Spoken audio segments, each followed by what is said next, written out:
Well, one of the things that I think happens is the best leaders tune into their context well. I love this quote. We've been witness to countless uncomfortable examples of executives who feel the art of leadership is to give unfettered expression to their true selves in bold, take it or leave it fashion. You typically find that others choose to leave it. Leadership is not achieved by rallying the town cowboy fashion and shooting it up. Skillful leaders, to continue the analogy, need to get a sense of the town, to conform enough so they are seen to be acting in the best interests of the townspeople so they can lead change without being shot early in the proceeding.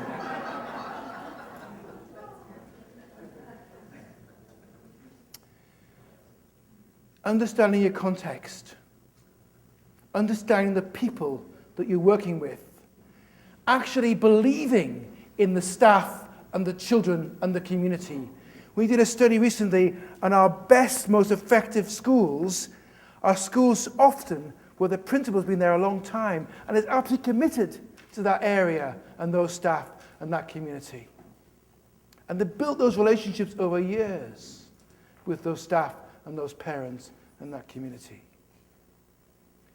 So this notion then of understanding the context, but also I think it's about being, it's about understanding the context. That too many principals I know in their first job take with them all the things that they've done in their previous organization and just do them in their new school.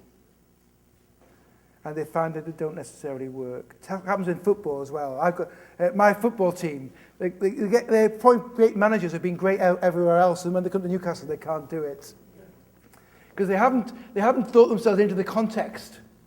As Michael Fullan says, great strategies that travel well travel with nuance.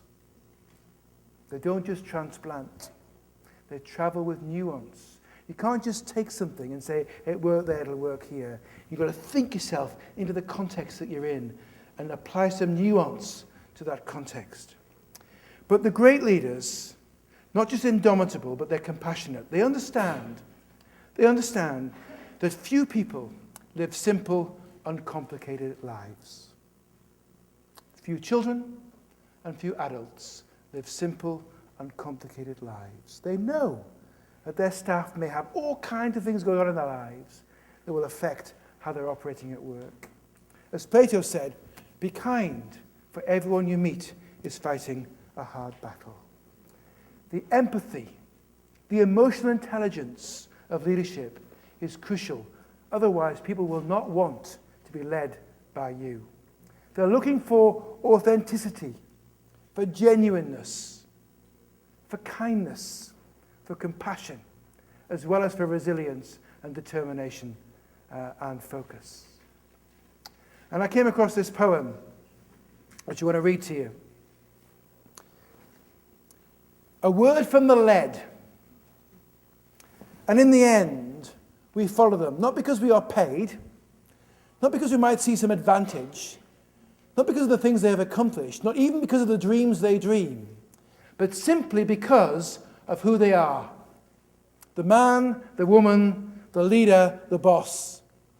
Standing up there when the wave hits the rock, passing out faith and confidence like life jackets, knowing the currents, holding the doubts, imagining the delight and the terrors of every landfall, captain, pirate, and parent by turns, the bearer of our countless hopes and expectations.